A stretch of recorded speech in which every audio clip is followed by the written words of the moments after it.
तकरीबन 15वीं सदी तक दुनिया के ज्यादातर लोगों और वैज्ञानिकों का यह मानना था कि हमारे सौरमंडल का केंद्र हमारी पृथ्वी ही है। उनके अनुसार सूर्य और बाकी ग्रह पृथ्वी का चक्कर लगाते थे। लेकिन दोस्तों, जब 16वीं सदी के दौरान गैलीलियो ने टेलीस्कोप की खोज की और उससे सभी ग्रहों सहित सौरमंडल को बारीकी से समझने की कोशिश की, तो उन्हें समझ आया कि हमारे सौरमंडल का केंद्र हमारी पृथ्वी नहीं बल्कि सूर्य है। सूर्य के ही चारों ओर हमारे सौरमंडल में मौजूद सभी ग्रह घूमते हैं। गैलीलियो द्वारा दी गई इस जानकारी के बाद लोगों में ग्रहों के प्रति रुचि बढ़ने लगी। वैज्ञानिक भी इस क्षेत्र में तेजी से अपने रिसर्च पर काम करने लगे और आज की तारीख में वैज्ञानिक अंतरिक्ष में ऐसे ग्रहों की खोज कर रहे हैं जिस पर जीवन की संभावना हो। साथ ही भविष्य में कुछ ग्रहों पर इंसानी सभ्यता को बसाने की तैयारी भी की जा रही है। लेकिन दोस्तों, क्या ऐसा संभव है कि इंसानी सभ्यता किसी दूसरे ग्रह पर बस पाने में सफल हो पाएगी? फिलहाल अभी सवाल का जवाब तो ना है, क्योंकि भले ही कुछ ग्रह हमारे सौरमंडल का हिस्सा हैं, लेकिन इन ग्रहों की दूरी हमारी पृथ्वी से इतनी है कि यहां पर पहुंच पाना आसान नहीं है। दोस्तों, हम इंसानों को हमारे पड़ोसी ग्रहों जैसे मंगल और शुक्र पर पहुंचने में ही कई महीनों या सालों तक का समय लग जाता है। इसीलिए हम आज की टॉपिक में यही जानेंगे कि फिलहाल आधुनिक तकनीक के साथ इंसानों को पृथ्वी से सौरमंडल के बाकी ग्रहों तक पहुंचने में कितना वक्त लगेगा। साथ ही हम ये भी जानेंगे कि उन ग्रहों की सतह पर क्या क्या देखने को मिलेगा। तो चलिए बिना देरी किए हुए शुरू करते हैं। 1. बुध ग्रह। दोस्तों, सूरज के सबसे नजदीक बुध ग्रह है। सौरमंडल के ग्रहों की लिस्ट में पहले नंबर पर मौजूद बुध ग्रह को हम अंग्रेजी में मरकरी कहते हैं। यह सूरज से महज 46 मिलियन किलोमीटर की दूरी पर मौजूद है। सूर्य से इतनी नजदीक होने के कारण इस ग्रह पर सूर्य से निकलने वाली खतरनाक रेडिएशन और गर्मी पहुंचती रहती है। इसी वजह से इस ग्रह को वैज्ञानिक तपती हुई भट्टी वाला ग्रह भी कहते हैं। दोस्तों, इसके सतह का तापमान 430 डिग्री सेल्सियस से भी अधिक पहुंच जाता है। इतना अधिक तापमान हमारे द्वारा भेजे गए किसी भी स्पेसक्राफ्ट को गला देने के लिए काफी है। हालांकि अगर आप इस ग्रह पर जाना चाहते हैं तो आपको यहां जाने के लिए बुध ग्रह द्वारा सूरज की परिक्रमा के दौरान पृथ्वी के काफी नजदीक आने तक का इंतजार करना होगा। और इसके बावजूद भी पृथ्वी से किसी भी स्पेसक्राफ्ट को यहां पहुंचने में लगभग 6 से 7 सालों का समय लग जाएगा। आप समझ सकते हैं कि बुध ग्रह पृथ्वी से कितनी दूरी पर मौजूद है। 2. सौरमंडल के ग्रहों की लिस्ट में नंबर 2 पर शुक्र ग्रह का नाम आता है, जिसे अंग्रेजी में वीनस कहा जाता है। दोस्तों, इस ग्रह को वैज्ञानिक सौरमंडल का नर्क भी मानते हैं, क्योंकि यह सूरज से दूसरे नंबर पर होने के बावजूद भी बुध ग्रह से अधिक गर्म है।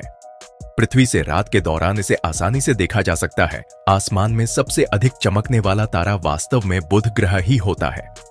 यह सौरमंडल में पृथ्वी की 2 पड़ोसी ग्रहों में से एक है। इसके अलावा मंगल ग्रह हमारी पड़ोसी ग्रह है। बात करें अगर इसके सतह की, तो दोस्तों, शुक्र ग्रह की सतह भी पृथ्वी की तरह ही चट्टानी है और इसका आकार भी लगभग पृथ्वी के आकार जैसा ही है। लेकिन इसके अलावा इसमें कुछ भी पृथ्वी जैसी नहीं है। जहां एक ओर पृथ्वी पर पानी ही पानी है, वहीं शुक्र ग्रह पर पानी का नामो निशान नहीं है, बल्कि इसके विपरीत ये हमारे सौरमंडल का सबसे गर्म ग्रह है। यहाँ तापमान लगभग 480 डिग्री सेल्सियस तक चला जाता है। इसके अधिक तापमान का अंदाजा आप ये जानकर लगा सकते हैं कि जब 15 दिसंबर 1970 में सोवियत संघ, जो कि आज रशिया है, उसने शुक्र की सतह पर दुनिया का पहला स्पेसक्राफ्ट भेजा था। और आपको जानकर हैरानी होगी कि शुक्र ग्रह पर पहुंचने के बाद महज कुछ मिनटों में ही वो स्पेसक्राफ्ट वहां के अधिक तापमान की वजह से पिघलकर खत्म हो गया था। और उस स्पेसक्राफ्ट को शुक्र ग्रह तक पहुंचने के लिए 12 से 15 महीनों का सफर तय करना पड़ा था। 3. मंगल ग्रह। दोस्तों, शुक्र ग्रह के बाद मंगल ग्रह हमारे पृथ्वी का दूसरा पड़ोसी ग्रह है और पड़ोसी ग्रह होने के साथ ही वैज्ञानिकों के अनुसार शायद ये भविष्य में हम इंसानों का दूसरा घर भी हो सकता है। जी हां, सूरज से लगभग 228 मिलियन किलोमीटर दूर मौजूद ये ग्रह हम इंसानों के जीने के लिए अनुकूल हो सकता है, क्योंकि इस ग्रह पर वैज्ञानिकों को ऐसे एविडेंसेस मिले हैं जिन्होंने शुरुआत से ही इस ग्रह को खास बना रखा है। वैज्ञानिकों के अनुसार इस ग्रह पर कई लाख साल पहले पानी होने के सबूत मिले हैं और वैज्ञानिकों का यहां तक मानना है कि शायद इस पर पहले जीवन भी मौजूद रहा होगा। हालांकि आज ये ग्रह वीरान और बंजर है, लेकिन इसके बावजूद भी वैज्ञानिक भविष्य में इस ग्रह को इंसानी सभ्यता के दूसरे घर के रूप में देख रहे हैं। उन्हें लगता है कि भविष्य में इस ग्रह पर जीवन पनप सकता है, यहाँ मानव बस्ती बसाई जा सकती है, क्योंकि काफी खोज के बाद भी इंसानी जीवन की संभावनाओं वाली ग्रह मंगल ही है। वैज्ञानिक भविष्य की टेक्नोलॉजी से इस ग्रह को पृथ्वी की तरह बनाने में जुटे हुए हैं। दुनिया भर की सभी स्पेस एजेंसीज मंगल ग्रह पर लगातार कई मिशन कर रहे हैं, जिसके आधार पर यह कहा जा सकता है कि शायद भविष्य में ये इंसानों का दूसरा घर साबित हो सकता है। और रही बात यहां तक पहुंचने में लगने वाले समय की, तो दोस्तों पृथ्वी से मंगल ग्रह तक पहुंचने के लिए हमें लगभग 7 से 9 महीनों का सफर तय करना होगा, और वो भी तब जब सूर्य की परिक्रमा के दौरान मंगल ग्रह पृथ्वी के सबसे करीब हो। 4. बृहस्पति ग्रह सौर मंडल के ग्रहों की लिस्ट में सबसे बड़े ग्रह का दर्जा बृहस्पति को मिला है। यह सबसे बड़ा ग्रह होने के साथ ही सबसे सुंदर ग्रह भी माना जाता है, क्योंकि यहां मौजूद रंग बिरंगी बादल इसे देखने में काफी खूबसूरत बनाता है। हालांकि इसकी खूबसूरती के पीछे एक भयावह मंजर छिपा हुआ है। जी हाँ, यहां दिखने वाले रंग बिरंगे बादल वास्तव में वहां लगातार चल रही तेज हवाओं की तूफान है। इन तूफानों में हवाओं की रफ्तार लगभग 400 किलोमीटर प्रति घंटे तक की होती है। बृहस्पति ग्रह में दिखने वाला सबसे बड़ा रेड स्पॉट भी वास्तव में एक तूफान है, जो लगभग 100 सालों से चल रहा है। और आपको जानकर हैरानी होगी कि यह तूफान हमारी पृथ्वी के आकार से भी 1.3 गुना बड़ा है। इस तूफान में हवाओं की रफ्तार 2000 किलोमीटर प्रति घंटा है। और आपको बता दूं कि इस ग्रह की कोई भी सतह नहीं है। जी हाँ दोस्तों, ये एक गैस जाइंट प्लैनेट है, यानी कि ये ग्रह पूरी तरह से गैस से बना हुआ है। और बात करें अगर यहां तक पहुंचने में लगने वाले समय की, तो सबसे तेज स्पेसक्राफ्ट से भी पृथ्वी से बृहस्पति ग्रह तक पहुंचने में तकरीबन 5 से 6 सालों का समय लगेगा। लेकिन फिर भी कोई यहां जाने की सोच रहा हो, तो वो यकीनन बृहस्पति ग्रह के बदले इसके चंद्रमा पर जाना चाहेगा, क्योंकि उसके चंद्रमा पर ठोस सतह है, भले ही वो बर्फ की सतह क्यों ना हो। दोस्तों, इसके चंद्रमा पर बर्फ की सतह के बारे में वैज्ञानिकों का मानना है कि हो सकता है कि यहाँ बर्फ की मोटी परत के नीचे पानी के समुद्र भी हो, और शायद उस समुद्र में जीवन भी हो। 5. दोस्तों, शनि ग्रह अपने छल्लों की वजह से काफी खूबसूरत दिखता है। इसके छल्ले अंतरिक्ष में लाखों किलोमीटर तक फैले हुए हैं, और इन्हीं छल्लों की वजह से शनि ग्रह की खूबसूरती में 4 चांद लगी रहती है। लेकिन मैं आपको बता दूं कि शनि ग्रह भी बृहस्पति ग्रह की तरह ही है। जी हाँ, ये भी एक गैस जाइंट ही है, और साथ ही ये ग्रह सौरमंडल का दूसरा सबसे बड़ा ग्रह भी है। हालांकि शनि ग्रह इसलिए भी खास है क्योंकि इसके पास लगभग 145 चंद्रमा है, और 145 चंद्रमा के साथ सबसे ज्यादा चंद्रमाओं वाले ग्रह का रिकॉर्ड शनि के नाम पर ही दर्ज है।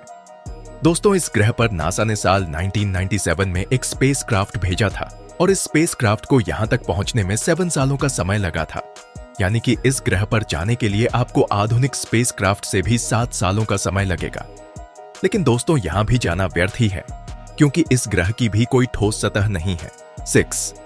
अरुण ग्रह, जिसे हम अंग्रेजी में यूरेनस के नाम से जानते हैं। दोस्तों, ये हमारे सौर मंडल की एक बर्फीली ग्रह है, जहां की दुनिया अंधकार से भरी हुई है। सूरज से लगभग 2 हो और अब किलोमीटर दूर मौजूद यह ग्रह हमारी पृथ्वी से 4 गुना अधिक बड़ा है। यह मेथेन और अमोनिया से बना है। साथ के तौर पर इसके पास बर्फ की मोटी परत है। वैज्ञानिकों के अनुसार इस ग्रह पर खास कुछ है नहीं, जिस वजह से वैज्ञानिक यहां मिशन नहीं करते। बात करें यह तक पहुंचने में लगने वाले समय की, तो दोस्तों 1977 में वेदर-2 नाम के स्पेस क्लास को यहां जाने में लगभग 9 सालों का समय लगा था। लेकिन शनि और वेस्टपति ब्लैक की तरह ही यहां जाने का कोई फायदा नहीं है। 7. अब बारी है वरुण ग्रह की, जिसे हम अंग्रेजी में नेपच्यून कहते हैं। दोस्तों, हमारे सौर मंडल का आखिरी ग्रह नेपच्यून सूरज से 4.5 अब किलोमीटर दूर है। इसी ग्रह के बाद अंतरिक्ष में कोईपर बेल्ट की शुरुआत हो जाती है। इस ग्रह तक की दूरी जन से पहले आप यह जान लीजिए कि यहां तक सूर्य की रोशनी तक को पहुंचने में 4 घंटे का समय लग जाता है। और आप सब अच्छी तरह से जानते हैं कि पृथ्वी तक सूर्य के प्रकाश को पहुंचने में केवल 8 मिनट का समय लगता है। आप समझ सकते हैं कि वरुण ग्रह हमारी पृथ्वी से कितनी ज्यादा दूरी पर मौजूद है। वरुण हमारे सौर मंडल के चौथा सबसे बड़ा ग्रह भी है, और यह भी मेथेन और अमोनिया से बना है। इसकी सतह भी बर्फीली ठोस सतह है, यानी कि यहां भी कोई ठोस सतह नहीं है। अगर इसकी सतह पर कोई उतरने की कोशिश भी करें तो वह धीरे धीरे इसमें डूबता चला जाएगा। दोस्तों, वरुण ग्रह पर जाने में कम से कम 12 सालों का समय लगेगा। हालांकि यहां जाने से बेहतर इसके चंद्रमा, जिसका नाम टाइटन है, वहां जाना वरुण का मुकाबला सही साबित हो सकता है, क्योंकि वैज्ञानिकों का मानना है कि ट्रिटॉन की सतह के नीचे जीवन हो सकती है। इसकी सतह ठोस है। दोस्तों, सौर मंडल में इसके बाद कोई ग्रह नहीं है। इसके बाद हमारे सौर मंडल में एक बौना ग्रह प्लूटो है, जिसे 2006 में ग्रहों की सूची से बाहर निकाल दिया गया था। प्लूटो तक सूरज की रोशनी को पहुंचने में 5.5 घंटे का समय लग जाता है और यहां तक पहुंचने में भी लगभग 9 सालों का समय लग सकता है।